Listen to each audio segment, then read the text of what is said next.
Hello everyone, welcome to my YouTube channel and ये है MFN 10 का पार्ट 2। इससे पहले मैं एक और वीडियो बना चुकी हूँ जिसमें मैंने यूनिट 1 का जो इम्पोर्टेंट टॉपिक था उसको डिस्कस किया था। सो इस वीडियो में हम यूनिट 2 और यूनिट 3 के जो टॉपिक्स हैं उनको डिस्कस करेंगे। So without wasting time let's get started. ठीक है, सो स्टार्ट करते हैं। यूनिट 2 में जो इम्पोर्टेंट टॉपिक है ना वो इंटरफेस है, command line interface, graphical user interface और इसके अलावा कंट्रोल पैनल। ठीक है, सो ये 3 टॉपिक हैं जो बहुत बार पूछे गए हैं एंड इससे क्वेश्चन अक्सर आता है। तो GUI और CLI में सबसे पहले आप GUI को पढ़ना, CLI छोड़ दो। सो GUI क्या होता है? ग्राफिकल यूज़र इंटरफेस, ये इसका फुल फॉर्म है। बेसिकली कोई भी बंदा जिसे कंप्यूटर के बहुत ज़्यादा डीप नॉलेज नहीं है उसको, बट उसको कंप्यूटर चलाना है, ठीक है, तो वो जो इंटरफेस यूज़ करता है वो होता है GUI। इंटरफेस यानी कि it is a way of interacting with computer. ठीक है, तो आप जब स्क्रीन के थ्रू कंप्यूटर पर कमांड देते हो, जो आइकन्स होते हैं या जो बटन्स होते हैं उसके थ्रू जब कंप्यूटर को कमांड देते हो ना, वो होता है ग्राफिकल यूज़र इंटरफेस। ठीक है, जैसे कि आप कोई भी नॉर्मली आपने कोई कमांड दिया तो वो सब आपने ग्राफिकल यूज़र इंटरफेस के थ्रू दिया। अभी ग्राफिकल यूज़र इंटरफेस और कमांड लाइन इंटरफेस कैसे डिफरेंट होता है वो मैं समझाऊंगी, बट इंटरफेस समझ लो। इंटरफेस का मतलब है कि a way of interacting with computer. जब आप ग्राफिक्स को यूज़ करके इन कंप्यूटर से इंटरैक्ट कर रहे हो तो वो हो जाता है ग्राफिकल यूज़र इंटरफेस। ग्राफिक्स में क्या आ जाते हैं? Windows, icons, buttons. ठीक है, ये सारी चीज़ें। अब पहले ये समझो कि इसके क्योंकि ग्राफिक्स यानी कि मैंने बोला समथिंग रिलेटेड विद विजुअल्स, तो वो विजुअल एलिमेंट्स क्या होंगे? माउस के थ्रू जो आइकन्स होते हैं, बटन्स होते हैं और जो मेन्यूज़ होते हैं ना, वो सब होते हैं उसके विजुअल एलिमेंट्स। जैसे कि ये अभी आपको ये मैं रिकॉर्डिंग कर रही हूँ तो आपको ये बटन दिख रहे हैं, दिस इज़ फॉर इरेजिंग, इससे मैंने इरेज कर दिया। देन ये हाइलाइटर है, इससे हाईलाइट होता है। अभी ये वर्क नहीं कर रहा, वो अलग बात है। देन दिस ग्रीन पेन, जिससे मैं ये लाइंस बना रही हूँ। देन ये है कि मैं रिवर्स कर सकती हूँ, इस बटन से मैं उसको वापस ला सकती हूँ। ठीक है, तो ये मैंने क्या किया, अभी तो मैं ये लेट्स से फ़ोन से कर रही हूँ, बट अगर मैं ये कंप्यूटर से कर रही थी तो ये मैं माउस के थ्रू क्लिक करती, ये आइकन से इस पर क्लिक करती तो मेरे फंक्शंस परफॉर्म होते। तो ये इसके विजुअल एलिमेंट्स हैं। ठीक है, ग्राफिकल यूज़र इंटरफेस के। देन विंडोज़ और आइकन्स। विंडोज़ और आइकन्स में आप क्या करते हो कि जो कमांड है वो टाइप करके देते हो कंप्यूटर को। जैसे कि आपने व्हाट्सएप खोला, व्हाट्सएप पे आपको मैसेज करना है, तो आपने मैसेज करने के लिए वो कीबोर्ड ओपन किया और कुछ भी XYZ मैसेज टाइप किया, तो वो क्या हुए, आपने टाइपिंग के थ्रू कमांड दिया कि अब यू शुड, आपने कमांड दिया कंप्यूटर को कि I want to send this message. ठीक है, देन यूज़र फ्रेंडली होता है ये। कोई भी पर्सन जिसको कंप्यूटर के बारे में कोई डीप नॉलेज नहीं भी ना, तो भी वो ऐसे बहुत ही ईजी वे में कंप्यूटर के साथ इंटरैक्ट कर सकता है, अपने काम कर सकता है, जो भी टास्क परफॉर्म कर सकते हैं कंप्यूटर पे। ठीक है, इसके एग्जांपल हैं जो भी ऑपरेटिंग सिस्टम है, विंडोज़, मैक OS, ये सब, या फिर जो वेब ब्राउज़र्स होते हैं, वर्ड प्रोसेसर होते हैं, उसमें आप ग्राफिक्स के थ्रू, आइकन्स के थ्रू, बटन्स के थ्रू विंडो जो कंप्यूटर होता है उसको कमांड देते हो और अपने टास्क को कंप्लीट करवाते हो। ठीक है, देन इसके बाद अब समझो कि कमांड लाइन इंटरफेस क्या होता है। कमांड लाइन इंटरफेस में आप स्ट्रिक्टली कोई ग्राफिक्स नहीं होंगे, आप कमांड्स को टाइप करोगे। ठीक है, एंड तब उसको तब कंप्यूटर जो है वो अपना प्रोग्राम रन करेगा। अब बहुत ही इजी वे में ये समझो कि कमांड लाइन इंटरफेस उन लोगों के लिए है जिनको पाइथन, जावा और ये सारी जो कंप्यूटर लैंग्वेजेस हैं वो आती हैं, जो प्रॉम्प्ट्स वगैरह टाइप करना जानते हैं, कि उन लोगों के लिए। ठीक है, अब दोनों में डिफरेंस ये है कि GUI में GUI जो है वो CLI के कंपैरिजन स्लो है। CLI उसके कंपैरिजन में ज़्यादा फास्ट है। आप एक बारी में बहुत सारा काम करवा सकते हो CLI की हेल्प से, अगर आपको कंप्यूटर की डीप नॉलेज है। बट GUI ऐसा नहीं कि वो स्लो है, वो भी सारे टास्क परफॉर्म करता है, बट CLI की कंपैरिजन में वो स्लो है, क्योंकि वो कोई भी रैंडम पर्सन उसको उसकी हेल्प से कंप्यूटर के साथ इंटरैक्ट कर सकता है, कंप्यूटर से बात कर सकता है, अपने काम करवा सकता है। ठीक है, अब देखो CLI में क्या क्या चीज़ें होती हैं। फर्स्ट ऑफ ऑल ये टेक्स्ट बेस्ड होता है, इसमें कोई विजुअल्स, कोई ग्राफिक्स नहीं होते। तो आपको जो भी अपने कमांड्स होते हैं उनको टाइप करना होता है। किसकी मदद से टाइप करोगे? कीबोर्ड की मदद से। ठीक है, फिर उसमें एक प्रॉम्प्ट होता है, ठीक है, लाइक डॉलर और एरो, कोई भी साइन होगा, साइन के थ्रू कमांड दिया जाता है। अभी जो कमांड्स होते हैं ना वो स्पेसिफिक होते हैं कि आपको पर्टिकुलर कोई भी काम करवाना है तो उसका एक स्पेसिफिक कमांड होता है। जैसे कि 1s लिखोगे तो लिस्ट की फ़ाइल की लिस्ट ओपन हो जाएगी, cd लिखोगे तो डायरेक्शन चेंज होगी, ये सब ठीक है। अब इफ़िशियंसी की बात करें, जैसा मैंने पहले ही बताया कि ये GUI के कंपैरिजन में ज़्यादा इफ़िशियंट होता है, ज़्यादा फास्टर होता है, ठीक है। लेकिन इसका ये बात है कि आपको रिमेंबर रखना पड़ेगा कि कौन सा कमांड आपको कब देना है, किस पर्टिकुलर टास्क को कैरी आउट करवाने के लिए आपको क्या कमांड देना है। जैसे कि इफ़ एल्स वाले कमांड होते हैं एंड बहुत सारे और होते हैं, नॉट वाले होते हैं, और वाले होते हैं। तो ये सब कमांड्स हैं, आपको याद रखने होते हैं, तभी आप ये कर सकते हो। आपने कभी पाइथन एंड जावा पढ़ा होगा तो आपको इफ़ एल्स एंड ये सब पता होगा, बट नहीं भी पता तो भी समझ लो कि जो पाइथन एंड जावा समझते हैं वो CLI का यूज़ करते हैं और कंप्यूटर से इंटरेक्ट करते हैं, और जो नॉर्मल लोग होते हैं वो GUI की हेल्प से कंप्यूटर से इंटरेक्ट करते हैं, ठीक है। समझ आ गया। Then moving on to control panel. Control panel जैसे कि नाम से ही पता चल रहा है, पैनल बेसिकली ग्रुप, ठीक है। बहुत सारी चीज़ें होंगी इसमें।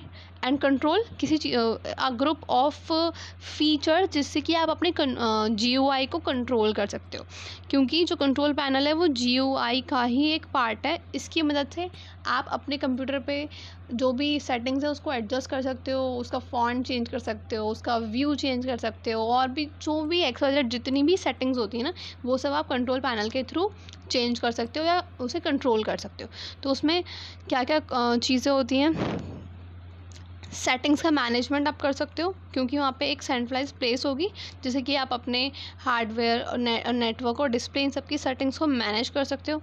देन उसमें बहुत सारी कैटेगरीज बनी होती हैं जिससे कि आप इजीली ढूंढ सकते हो कि आपको कौन सी सेटिंग्स चेंज करनी है। उसमें आप कैटेगरी वाइज जाओगे कि लेट्स से आपको अपना साउंड में कोई ऑल्ट्रेशन करना है, ठीक है, स्टीरियो चाहिए, मोनो चाहिए, या फिर आपको अपना जो विंडो का व्यू है उसको चेंज करना है तो उसके लिए सेटिंग्स अलग होंगी।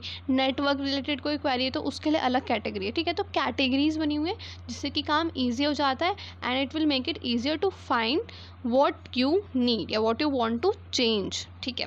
देन ईज़ ऑफ यूज़, ये बहुत ईजी होता है यूज़ करने के लिए। आपको कमांड लाइन का कमांड लाइन के जो कमांड्स होते हैं वो सब जानने की कोई ज़रूरत नहीं, उसके बिना भी ये हो जाता है। बस उसमें मेन्यूज़ और ऑप्शंस को आप क्लिक करोगे और आपको जितने भी ऑप्शन है वो सब दिख जाएंगे। That is why it is easy to change.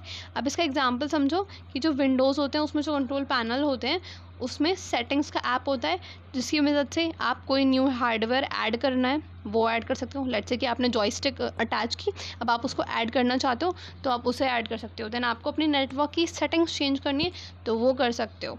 Then कोई सॉफ्टवेयर अनइंस्टॉल करना है वो कर सकते हो, या फिर आपको अपना फॉन्ट चेंज करना है, आपको व्यू चेंज करना है, वॉलपेपर चेंज करना है, कोई कुछ भी किसी भी टाइप का चेंज करना है तो आप सेटिंग्स में जाओगे, चेंज करोगे, सिंपल।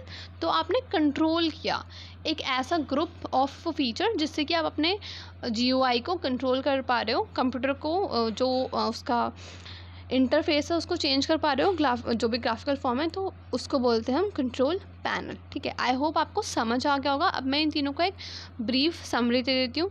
CLI यानी कि कंट्रोल लाइन इंटरफेस में आपको ये टेक्स्ट बेस्ड होता है, इसमें आपको कमांड की नॉलेज पता होनी चाहिए। ये इफ़िशियंट होता है, ज़्यादा पावरफुल होता है फॉर पीपल जिसको इसका यूज़ करना आता है, ठीक है। GUI विजुअल बेस्ड होता है, यूज़र फ्रेंडली होता है यानी ईजी टू यूज़ होता है, and accessible to most people with little training. जिसको थोड़ा बहुत भी कंप्यूटर चलाना आता है वो इसके यूज़ से अपने काम कर सकता है कंप्यूटर की मदद से। देन कंट्रोल पैनल ये GUI का एक पार्ट होता है, ये आपको सेटिंग्स मैनेज करने में हेल्प करता है जिससे कि आपका कंप्यूटर ऑर्गेनाइज्ड रहता है एंड स्ट्रेट फॉरवर्ड आप कोई भी काम कर सकते हो, ठीक है। नाउ यूनिट 3 देखते हैं। यूनिट 3 में जो इंपॉर्टेंट टॉपिक है वो है फाइल एक्सप्लोरर। इसके ऊपर क्वेश्चन आता है जिसको विंडोज़ एक्सप्लोरर भी बोलते हैं। अब इसके अंदर क्या है क्या नहीं है वो सब छोड़ दो, पहले वर्ड पे ध्यान दो बेसिकली कि वर्ड क्या लिखा है, फाइल एक्सप्लोरर। एक्सप्लोरर का मतलब क्या होता है, जिससे कि आप किसी चीज़ को एक्सप्लोर कर रहे हो, देख रहे हो कि उसके क्या क्या फीचर्स हैं, ठीक है। से बोलते हैं ना ये सिटी एक्सप्लोर करते हैं, न्यू कैफ़े एक्सप्लोर करते हैं, तो आप देखोगे कि उसके अंदर क्या क्या चीज़ें हैं और वो मेरे लिए किस तरीके से बेनिफिशियल है या मेरे लिए क्या वैल्यू ऐड कर रहा है। ठीक है, अब इस पर लिखा हुआ है फाइल एक्सप्लोरर। तो कोई भी जो फाइल है, ठीक है, PDF फाइल है, डॉक्यूमेंट फाइल है, PPT फाइल है, कोई भी फाइल है विंडोज़ पे, तो उसको एक्सप्लोर करने का जो पूरा फीचर होगा ना, जो एप्लीकेशन होगा, उसको बोलेंगे हम फाइल एक्सप्लोरर। ठीक है, अब it is a file management app या एप्लीकेशन। ठीक है, and it is a part of Microsoft window operating system का पार्ट होता है ये। एंड इसमें एक GUI होता है, it provide GUI to access, manage, organise files and folders on your computer. ठीक है, अब इसके बारे में थोड़ा सा और देख लेंगे, इतना डीप नहीं लिखने को आएगा, बट स्टिल मैं बता रही हूँ क्योंकि अगर हम सुनते 100% है तो याद सिर्फ 80 रहता है और लिखते 50 हैं। दैट इज़ वाई पूरा समझ लो। इनके बारे में अगर 3 नहीं तो एक एक 2 लाइन भी लिख देना जितना क्वेश्चन में पूछा होगा, बट उसके अकॉर्डिंग ही लिखना। पूरी कहानियाँ मत लिखते जाना, जितना क्वेश्चन में पूछा उतना ही लिखना, टाइम वेस्ट मत करना। ठीक है, सो की फीचर्स क्या होते हैं विंडोज़ एक्सप्लोरर के? नेविगेशन पेन होता है इसमें। ठीक है, ये विंडोज़ के लेफ़्ट साइड में होता है, जिसमें कि क्विक एक्सेस होता है सारे फोल्डर्स का, डॉक्यूमेंट्स, डाउनलोड्स, पिक्चर्स, ड्राइव्स, ये सारे ऑप्शंस होते हैं। और इसमें शॉर्टकट्स भी होते हैं, नेटवर्क पे जाना है, क्विक एक्सेस चाहिए, वन ड्राइव पर जाना है, तो उसके शॉर्टकट्स भी होते हैं, आप उन शॉर्टकट्स को यूज़ कर सकते हो। Then file and folder view होता है, जिसमें कि सारे फाइल और फोल्डर डिस्प्ले होते हैं। व्यू मतलब देख सकते हो, देखोगे कैसे जब डिस्प्ले होगा। ठीक है, एंड नेविगेशन के लिए सारी चीज़ें होती है, कंटेंट होते हैं। अब आप अपनी किसी भी लिस्ट को, डिटेल को, टाइल्स हो, आइकन को अपनी प्रेफरेंस के बेस पर चेंज भी कर सकते हो इसमें। ठीक है, देन इसमें एक रिबन इंटरफेस होता है जो सबसे ऊपर की साइड होता है। एक सेकेंड, जब भी आप कोई फाइल ओपन करते हो तो उसमें ऊपर की साइड एक रिबन होता है। ठीक है, उस रिबन में बहुत सारे ऑप्शन होते हैं, जैसे कि आप होम पे जा सकते हो, शेयर पे जा सकते हो, बहुत सारे टैब्स होते हैं, व्यू कर सकते हो, जो भी रेलेवेंट टूल्स होते हैं फाइल से रिलेटेड वो सभी होते हैं उसमें। ठीक है, होम टैब में अब थोड़ा समझ लो कि जो मेन टैब्स हैं उनके बारे में। होम टैब में क्या होगा कि आपको अपनी फाइल में कुछ कॉपी करना है, पेस्ट करना है, डिलीट करना है, न्यू फोल्डर डेवलप करना है, तो वो सब कर सकते हो। शेयर टैब में आप अपनी फ़ाइल को शेयर कर सकते हो ईमेल्स के थ्रू या किसी नेटवर्क के थ्रू। व्यू टैब में आप अपने जो भी फाइल हैं और जो फोल्डर हैं उनको कस्टमाइज़ कर सकते हो कि वो कैसे डिस्प्ले होंगे, कैसे दिखेंगे आपको। ठीक है, number 4 is address bar. Address bar पे ये फाइल एक्सप्लोरर के एकदम टॉप पे होता है। ये आपको ये बताता है कि आप कैसे उस फाइल तक पहुँचे हो। ठीक है, जैसे कि आपने अपने कभी फ़ोन में भी देखा होगा, जब आप फ़ोन का ना फाइल्स वाला ऑप्शन खोलते हो तो उसमें ऑप्शन आता है कि इंटरनल स्टोरेज, फिर इंटरनल स्टोरेज के बाद डाउनलोड्स में दिस और दैट फाइल का नेम लिखा आता है। तो यानी कि 1 बाय 1 ऐसे कि आप यहाँ से ऐसे ऐसे करके इस फाइल पर पहुँचे हो, तो यानी कि वो उसका एड्रेस है। ठीक है, तो एड्रेस बार का काम यही होता है कि जो पूरा फोल्डर या जो फाइल का पाथ है ना वो सब कुछ शो करता है। ठीक है, देन सर्च बॉक्स नाम से समझ आ रहा है कि कुछ भी सर्च करने के लिए किसी फोल्डर का नाम सर्च करके वहाँ पे जाना है तो आप इसका यूज़ करोगे। देन क्विक एक्सेस में जो भी अभी रिसेंट आपने फ्रिक्वेंटली यूज फाइल्स होते हैं जिनको बहुत बार फ्रिक्वेंट यानी कि बहुत बार यूज़ किया है, बहुत बार ओपन किया है, उसमें कोई ऑल्ट्रेशन किया है, तो वो सब क्विक एक्सेस में शो होते हैं, क्योंकि कंप्यूटर अंडरस्टैंड कर लेता है कि आप इसको बार बार खोल लो, मतलब ये ज़्यादा इंपॉर्टेंट है, सो इसलिए वो क्विक एक्सेस में दिखने लगता है। देन स्टेटस बार में आपको जो भी सिलेक्टेड आइटम है उसकी इन्फॉर्मेशन की उसका साइज़ क्या है, नंबर क्या है आइटम्स का, वो सारी चीज़ें दिखती हैं। ठीक है, देन कंटेंट मेन्यू, ये किसी भी फाइल के राइट क्लिक करने पर, जैसे किसी फाइल को आप राइट क्लिक करते हो ना कंप्यूटर में तो वो ओपन होता है। उसके बाद आप उसको कॉपी, पेस्ट, डिलीट, रीनेम और उसके बारे में जो भी प्रॉपर्टीज़ आपको जाननी है वो सारी चीज़ें इसमें अवेलेबल होती हैं। देन फाइल ऑपरेशन, फाइल में आपको कोई ऑपरेशन की कोई चीज़ उसमें करनी है, उसको ड्रैग करना है, ड्रॉप करना है, Ctrl+C की मदद से कॉपी, पेस्ट, कट, ये सारी चीज़ें कर सकते हो आप।